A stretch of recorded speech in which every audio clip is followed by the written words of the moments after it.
isang miyembro ng Communist Terrorist Group ang voluntaryong nagbalik loob sa pamahalaan matapos itong sumuko sa mga otoridad sa Barangay Garden, Arteche, Eastern Samar. Nananawagan naman ang mga otoridad sa iba pang kasapi ng CTG na sundan ang yapak ng kanilang kasamahan at magbalik loob upang makapamuhay ng payapa kasama ang kanilang pamilya at makibahagi sa mga programang pangkaunlaran ng pamahalaan. Patrolwoman Crystal Palafox sa report.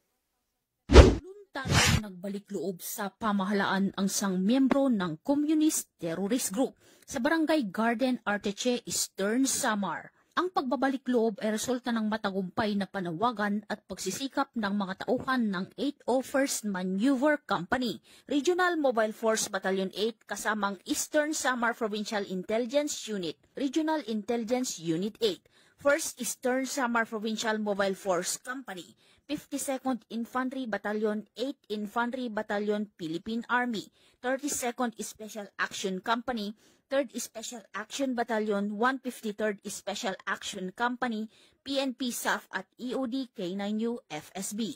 Samantala, nakatanggap naman ang nagbalik loob ng agarang tulong pinansyal at food packs mula sa mga kapulisan.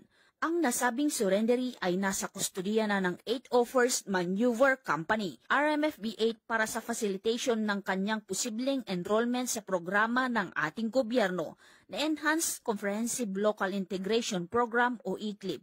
Muling hinimok ng pambansang pulisya ang iba pang mga miyembro at taga-suporta ng CTGs na iwaksi ang maling ideolohiya at magbalik loob sa gobyerno upang mabuhay ng payapa kasama ang kanilang mga mahal sa buhay.